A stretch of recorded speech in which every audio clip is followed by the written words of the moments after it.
ทุกคนจะมีมุมมองกันใช้ชีวิตของปี 2022 ยังไงอยากให้ทุกคนมาแรปให้ฟังเดี๋ยวเริ่มจากฝั่งนู้นโจ๊ะไม่ใช่แรปอยากจะขอบคุณทุกคนนะครับในที่นี้อยากจะขอบคุณจริงๆที่ได้เข้ามาในชีวิตแล้วก็ผ่านพ้นปัญหาในปีนี้ที่ผ่านมาเพราะว่าปีที่แล้วเรายังเป็นคนแปลกหน้าอยู่เลยปีนี้เราเป็นคนที่ไม่ชอบขี้หน้ากันซะแล้วปีนี้เราก็หน้าแปลกไม่แปลกขนาดใหม่ใช่โยเชียร์เชียร์หมดแก้วไม่ใช่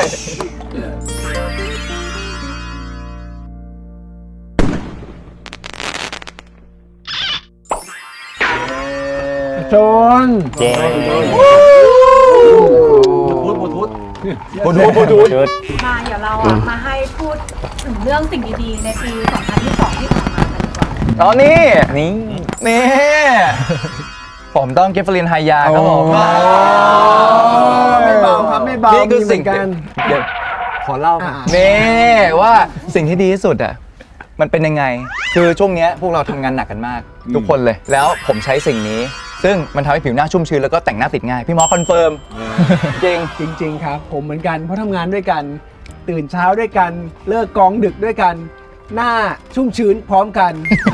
ใครอยากรู้ประสบการณ์อย่างนี้ต้องลองใช้ครับจะรู้ว่ากิฟต์ลินดียังไงแต่ว่าทั้งคู่คือมองจากตรงนี้ยังรู้เลยอะว่าหน้าดีจริงๆนะน่าลองขออัญเชิญกล้องซูม close up ลูกค้ารักกูแน่เชื่อว่าทุกคนอยากรู้ว่าทุกคนจะมีมุมมองกันใช้ชีวิตของปี 2022 ยังไงอยากให้ทุกคนมาแรปให้ฟังเดี๋ยวเริ่มจากฝั่งนู้นโจ๊ะไม่ใช่แรปชีวิตที่ผ่านมาต้องเท้าความไปก่อนว่าผมอะเป็นหนุ่มเหนือที่ไม่ได้มีพิเศษพิสงอะไรเลยมีแต่แค่แบบเล่นดนตรีเป็นวันๆแล้วชีวิตก็ไม่ได้มั่นคงไม่ได้มีเงินที่รวยอะไรนักหนานะครับจนกระทั่งผมได้มีโอกาสที่ว่าได้มาแคสซีรีส์เรื่องนี้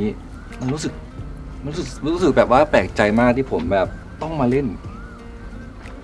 และผมก็ไม่รู้ด้วยว่าผมจะทำมันได้ดีไหมผมดูผลงานตั้งแต่แรกก็คือว่ามันน่าสนใจแล้วผมก็แบบว่ายังไงก็ลองสู้ชีวิตดูจนกระทั่งผมได้มาแคสผมได้มาเล่นจริงได้เจอผู้คนได้เจอพี่ๆน้องๆก็ได้ประสบการณ์และเป็นเรียกว่าเป็นซีรีส์เรื่องแรกที่ทำให้ผมได้เห็นอะไรหลายๆอย่างครับผมแล้วก็มันมีความสุขมากจนชีวิตเราเปลี่ยนอยากจะขอบคุณทุกๆคนนะครับในที่นี้อยากจะขอบคุณจริงๆที่ได้เข้ามาในชีวิตแล้วก็ผ่านพ้นปัญหาในปีนี้ที่ผ่านมานะครับเราจะต้องก้าวผ่านไปอีกต่อไปเชื่อว่าอย่างนั้นเชื่อว่าทุกคนต้องทำได้นะครับผมไงก็ขอ ยังไงก็ขอกำลังใจจากทุกคนนะครับผมจากแฟนคลับจากอะไรก็แล้วแต่แรงซัพพอร์ตแรงดันอะไรขอให้มาสู่พวกเราได้สู้ต่อไปขอบคุณนะครับ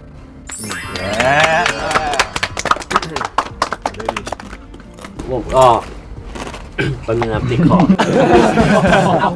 เขาจีบก่อนเขาจีบครับก็ของผมเนี่ยก็สำหรับช่วงดีๆที่ผ่านมาก็ดีใจที่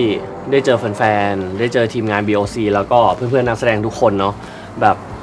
อะไรก็แล้วแต่ที่โคจรทำให้เราได้มาเจอกันอะไรเงี้ยผมรู้สึกว่ามันเป็นช่วงเวลาที่ดี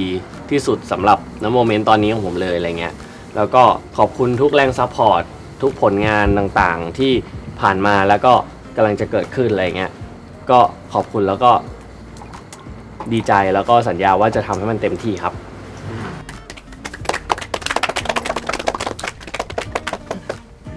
ครับผมยังจะบอกว่าสิ่งที่ดีที่สุดของผมอะในปีนี้นะผมว่าผมใช้ชีวิตคุ้มมากคือผมได้เจออะไรหลายๆอย่างแบบได้เจอพี่ๆทุกคนเนี่ยซึ่งพี่ๆทุกคนก็คือดีกับผมมาก แล้วก็แบบทำให้ผมรู้ว่าแบบมิตรภาพดีๆก็เป็นอย่างเงี้ยแล้วก็แบบได้เจอเพื่อนในโรงเรียน ซึ่งคือเขาก็ดีครับได้แบบมีงานต่างๆที่ผ่านเข้ามาก็ได้ทำมันแล้วเราก็แบบตั้งใจกับมันมาก จนบางครั้งแบบว่าบางครั้งมันก็มีที่แบบเหนื่อย แต่ทำพอลองมองย้อนกลับไปก็แบบก็คุ้มมากจริงๆขอบคุณแบบทุกๆอย่างที่ผ่านเข้ามาแล้วก็ขอบคุณกำลังใจจากทุกๆคนจากพี่ๆแล้วก็แฟนคลับทุกๆคนครับขอบคุณมากๆครับ สำหรับน็อตนะครับสิ่งที่ดีในปีนี้ก็คือการที่ได้เจอผู้คนที่ดี ได้เจอแฟนคลับที่น่ารัก ได้เจอเพื่อนๆที่น่ารัก ครอบครัวทีมงาน BOC ที่น่ารักตั้งแต่วันแรกที่น็อตเข้ามาแคสน็อตก็บอกกับทีมงานว่าเอ้ยน็อตอยากมีเพื่อน แล้วก็ตอนนี้น็อตมีเพื่อนๆเยอะมาก ทุกคนน่ารักมากขอบคุณครับ ครับแต่ทุกคนไม่ใช่เพื่อนพี่นนท์ ใจเย็นช็อตฟิลเลยเล่นคิดเองดี รักกัน ครับผมสิ่งที่ดีที่สุดที่เกิดขึ้นสำหรับปีที่ผ่านมาผมรู้สึกว่าง่ายๆเลยก็คือการที่ซีรีส์ได้ออนแอร์ครับผมเพราะว่ามันออนแอร์แค่ช่วงแบบว่าระยะครึ่งปีแล้วมันทำให้ชีวิตของผมแล้วก็ผมเชื่อว่าชีวิตของทุกๆคนที่นี่เปลี่ยนไปแบบภายในพริบตาเลยแล้วสิ่งที่ผมชอบแล้วก็มองว่ามันเป็นสิ่งที่ดีก็คือว่าเราเติบโตไปด้วยกันรวมถึงแฟนๆที่มาซัพพอร์ตเราด้วยแล้วรวมถึงทีมงานทุกๆคนคือทุกคนเรียนรู้แล้วก็เติบโตไปด้วยกันแล้วเราต้องแบบว่าปรับตัวแล้วก็อัดแอปกับทุกสิ่งที่เข้ามาอะไรเงี้ยรู้สึกว่ามันเป็นอะไรที่I think it's a beautiful thing that we learn and grow and adapt together and I hope we continue to do that in the future so let's look forward to 2023 thank you Cheers ครับก็สำหรับปีที่ผ่านมา คือมันมีหลายความรู้สึกมากๆเลยครับทั้งตื่นเต้น เพราะว่าก่อนที่ซีรีส์มันจะออนออกไปครับก็พวกเราทุกคนก็ตื่นเต้นมาก แล้วก่อนหน้านั้นก็แบบเป็นการทำงานที่มันหนักมากเพราะว่าพวกเราทุกคนตั้งใจกับมันมากเลย แล้วก็พวกเราหวังกันเยอะมากว่าแบบอยากให้มันออกมาดีแบบออกมาแบบโอ้ดีมากๆเลย แต่พอมันออกมามันกลายเป็นว่ามันเกินสิ่งที่เราคาดไปแบบมากๆเลยแล้วมันก็เปลี่ยนชีวิตของพวกเราแบบพลิกไปเลยอ่ะมันก็ทำให้เรามีความสุขทำให้เรารู้สึกว่าตัวเราเองมีค่าแบบมีคนรักเรามากมายมีแฟนคลับแบบขายบัตรเราไปเวิลด์ทัวร์เราเล่นที่ Impact ก็แบบบัตรหมดอะไรเงี้ยครับมันก็รู้สึกว่ามันเป็นอะไรที่ดีแล้วก็แทบจะดีที่สุดในชีวิตที่เกิดขึ้นเลยครับ สักหนึ่งบทเพลงปะพวงมาลัยมาแล้ว ปีนี้มันเป็นปีที่ค่อนข้างพิเศษมากๆมันเป็นเหมือนจุดเปลี่ยนจุดเริ่มต้นของผมเลยคือตั้งแต่ปีที่แล้วที่เรามาแคสกันแล้วก็ได้เริ่มเล่นแล้วปีนี้มันถือว่าเป็นจุดเปลี่ยนที่แบบพลิกจากหน้ามือเป็นหลังมือแบบจริงๆทำให้ชีวิตเราเปลี่ยนไปมากที่สุดแล้วก็อยากขอบคุณทุกๆอย่างอยากขอบคุณทุกๆคนในนี้นะครับที่ทำให้มันเป็นการเดินทางที่สวยงามแล้วก็มันเป็นการเดินทางที่ดีมากๆครับขอบคุณครับ ก็สำหรับอาร์ตถ้าต้องเลือกสิ่งที่ดีที่สุดในปี 22 ที่ผ่านมาก็น่าจะเป็นเรื่องการได้ไปใช้ชีวิตกับทุกๆคนเวลาเราไปเวิร์ทัวร์กันมันไม่รู้ว่ามันจะเกิดแบบนี้ได้อีกกี่ครั้งหรือจะไปไหนด้วยกันได้อีกเท่าไหร่แต่สิ่งที่มันเกิดขึ้นคือเราได้ enjoy life ร่วมกันได้ไปทำนู่นทำนี่ด้วยกันใช้ชีวิตร่วมกันแล้วมันเป็นภาพที่ฝันมาตลอดว่าแบบอยากจะมีอะไรแบบนี้กับเขาบ้างจนปี 22 ที่ผ่านมาก็คือได้เกิดขึ้นและที่อยากขอบคุณมากที่สุดก็คือครอบครัวตรงนี้นะครับก็ครอบครัวตรงนี้ทั้งหมดจะยืมคำของปอร์เช่มาหน่อยนะผมมาเก็บความโชคดีไว้เจอพวกคุณทั้งหมดที่นี่ช่วยมันด้วย จริงๆแล้วปี 2022อะเราพูดกันตั้งแต่คนที่ผ่านมาที่พูดกันแล้วว่าจริงๆชีวิตเราเปลี่ยนไปเยอะพอสมควรแต่ว่า สิ่งที่ผมอยากจะพูดกับทุกคนเลยก็คือว่าขอบคุณอะไรก็ตามที่ทุกคนผ่านมา ไม่ว่าเหมือนจะเขาเรียกว่าอะไรอ่ะไม่ว่าทุกคนจะเจออะไรมาแต่ขอบคุณสิ่งที่ทุกคนเจอมาแล้วทำให้พวกเรามาอยู่รวมกันตรงนี้ถ้าเราแต่ละคนอ่ะเจอในสิ่งที่มันแตกต่างกันอ่ะไม่ว่าจะเจออะไรที่ผ่านมา อยากให้ขอบคุณสิ่งที่แบบผ่านมาแล้วก็ทำให้เรามารวมอยู่กันตรงนี้จริงๆอ่ะเข้าใจป่าววะ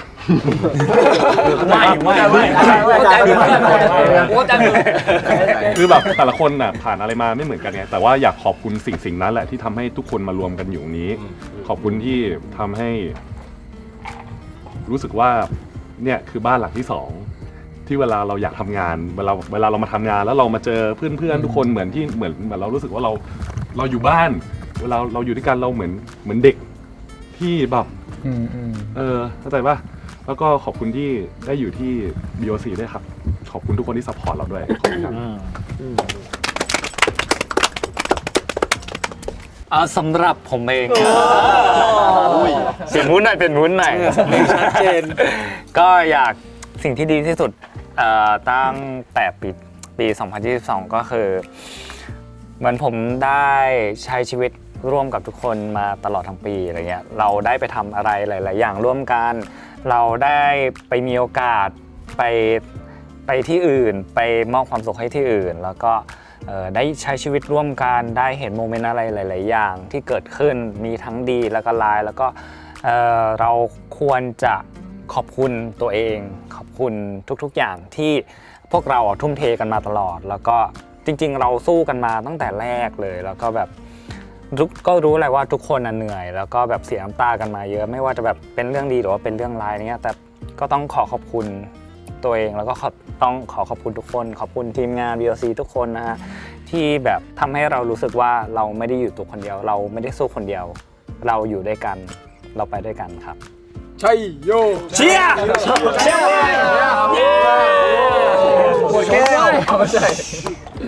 ของพี่เป็นปีที่ได้เรียนรู้อะไรเยอะมากๆเรียนรู้ตัวเองเรียนรู้การใช้โซเชียลมีเดีย เรียนรู้ทุกอย่างเลยซึ่งก็มีทั้งดีและไม่ดีเกิดขึ้นอะไรอย่างเงี้ยแต่สิ่งที่รู้สึกว่าพี่แฮปปี้กับปีที่แล้วมากๆคือการที่พี่ได้รู้จักตัวเองมากขึ้นเราได้ค้นหาตัวเองมากขึ้นเราได้รู้ว่าเราเป็นใครเราชอบอะไรสิ่งที่เราทำอยู่เนี่ยเราอยากทำจริงๆหรือเปล่าหรือเราอยากทำเพราะว่าคนอื่นอยากให้เราเห็นเราแบบนั้นก็คือเราก็รู้สึกมันได้ถามคำถามตัวเองมากขึ้นว่าเฮ้ยเราทำที่เราทำอยู่เนี่ยเราแฮปปี้กับมันจริงหรือเปล่านี่เราทำเพราะว่าเราอยากให้คนอื่นเห็นเราแบบนั้นหรอหรือเขาทำเพราะว่าเรารู้สึกอยากทำจริงๆอะไรอย่างเงี้ยแล้วก็ได้ explore ตัวเองกับความต้องการของตัวเองว่าฉันเป็นใครซึ่งมันจะเกิดขึ้นไม่ได้เลยถ้าพี่ไม่เจอพื้นที่ที่มันพร้อมให้พี่จะแบบจะ explore ตัวเองแบบนั้นเลยถั่วหน่อยนะครับพี่ต่องกินถั่วหน่อยกินถั่ว ซึ่งมันก็สิ่งที่ดีที่สุดก็คือพี่ได้เจอพื้นที่นั้นแล้วพื้นที่ที่แบบทุกคนพร้อมที่จะ accept กับทุกอย่างที่เป็นพี่อะไรเงี้ยพอได้เป็นตัวเองมันก็ไม่ได้แย่ขนาดนั้นมันดีซะอีกอะไรเงี้ยครับก็รู้สึกขอบคุณทุกคนจริงๆนะจ๊ะแค่นั้นเองมามองตัวเองเอาใครอ่ะเธอแหละน้ำเจี๊ยบมุกอยากให้ทุกคนแบบว่าขัดฟิลนิดนึงเอาพวงมาลัยไปมันคันนะของเจฟสิ่งที่ดีที่สุดในปีนี้รู้สึกว่ามันคือการที่งานที่พวกเราได้ทำอ่ะมันเหมือนไป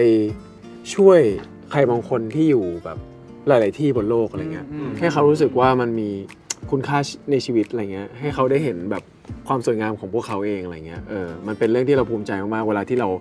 อ่านจดหมายจากแฟนๆเนี่ยเขาจะบอกเสมอว่าแบบเฮ้ย you save my life หรือว่าแบบ you ทำให้เรารู้สึกว่า enjoy การใช้ชีวิตมากขึ้นอะไรเงี้ยนั่นเป็นสิ่งที่แบบภูมิใจที่สุดในปีนี้แล้วก็อีกเรื่องนึงคือการที่รู้สึกว่าเราได้ทำสิ่งที่เรารักและมี passion น่ะโดยทำให้มันเป็นอาชีพจริงๆที่เราแบบเราทำต่อไปได้เป็นอาชีพเราดูแลคนรอบข้างได้เราก็เรื่องที่3ก็คือการที่ได้มารู้จักกับทุกคนนี่แหละเพราะว่าปีที่แล้วเรายังเป็นคนแปลกหน้าอยู่เลยปีนี้เราเป็นคนที่ไม่ชอบขี้หน้ากันซะแล้วปีนี้เราก็หน้าแปลก ไม่แปลกแค่หน้าใหม่ แล้วก็รู้สึกว่ามันก็แปลกดีที่แบบคนที่ไม่เคยรู้จักกันมาแล้วเราก็มาแบบเรารักกันขนาดนี้อะไรเงี้ยพูดแล้วเขินว่ะก็ขอบคุณจริงแล้วก็ต้องบอกว่าคือทุกสิ่งที่เกิดขึ้นในปีนี้พูดตามตรงคือ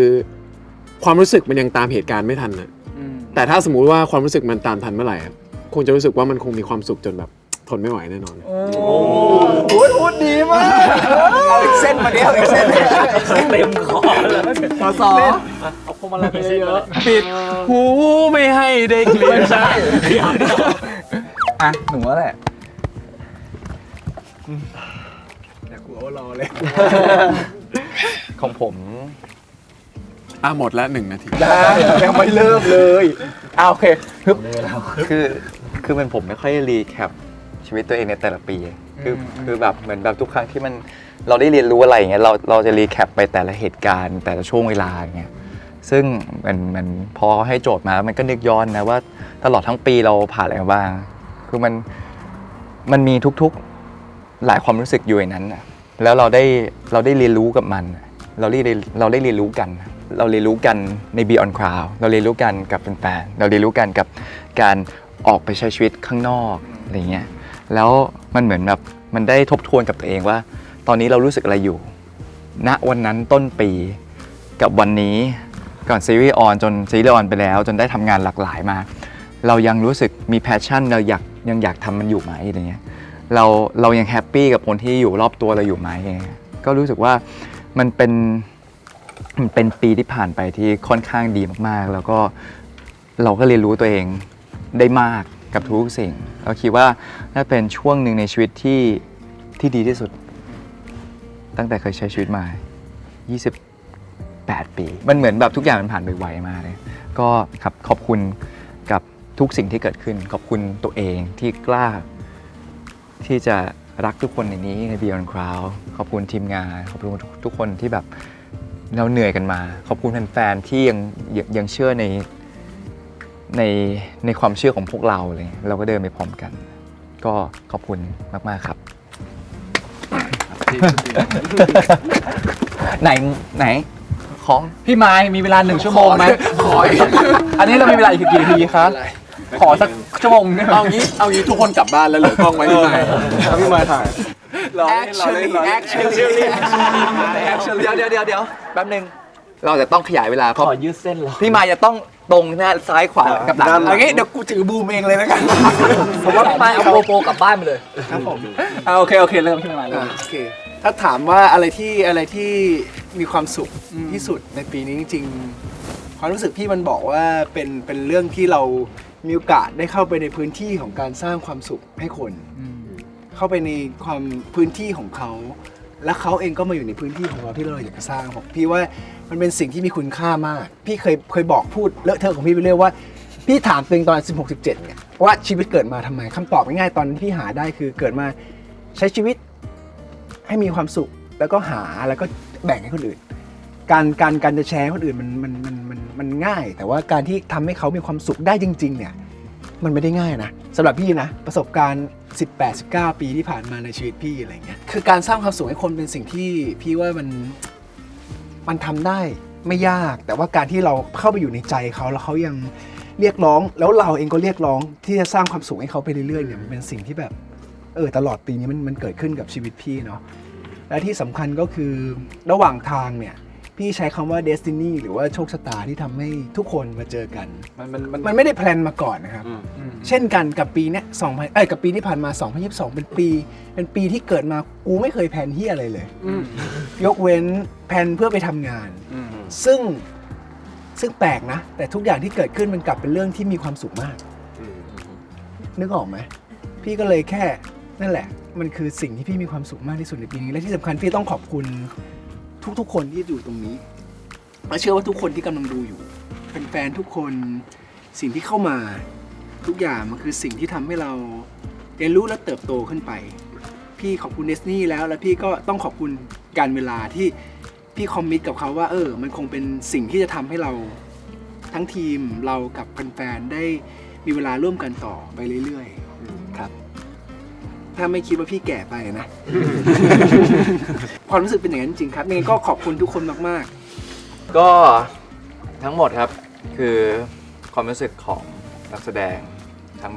16 คนของ Beyond Cloud จริงๆมันมีความรู้สึกของทีมงานหรือใครก็ตามที่เราอยู่ด้วยกันมาตลอดทั้งปี แล้วก็สัญญาว่าพวกเราจะทำงานอย่างเต็มที่ แล้วก็พวกเราจะเดินไปด้วยกันนะครับกับแฟนๆทุกคนขอให้ยังเชื่อในความเชื่อของพวกเรา แล้วก็เดินต่อไปแล้วก็โตไปพร้อมกันครับ ครับผมแล้วก็สุดท้ายนี้เราอยากฟังอยากได้ยินสิ่งที่ดีสุดของพวกคุณเช่นกันนะครับผมในคอมเมนต์เนี้ยของ YouTube เนี่ยคุณคอมเมนต์ได้หรือเราจะมีแฮชแท็กนะครับผมเดี๋ยวติดตามประกาศจาก Beyond Cloud แล้วกันแล้วเขาใช้แฮชแท็กไหนกับการออนแอร์ EP นี้เราบอกพวกเราหน่อยสิว่าสิ่งที่ดีสุดของคุณนะสิ่งที่ประทับใจที่สุดในชีวิตของคุณอยากขอบคุณมันเป็นยังไงบ้างเราอยากอ่านแล้วทุกคนจะตามไปอ่านครับ ได้ครับผม ครับเพราะว่าเดี๋ยวเราจะโดนตำรวจจับถ้าเราพูดดังกว่านี้ ไม่สามารถเสิงดังได้มากกว่านี้แล้ว ก็ครับขอบคุณทุกคนมากที่ติดตามกันมาตลอด ครับ ครับครับ สวัสดีปีใหม่ครับ ตบมืออย่างพอดี Happy New Year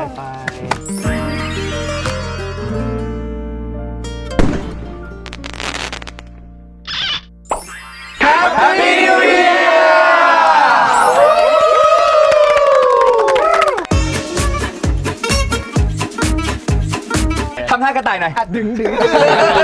ไม่ชุดอะไรก่อนขอถามก่อนเลยเขาฝากความหวังมาที่เจฟนะผมไม่ได้อยู่คนแรกอะตรงนี้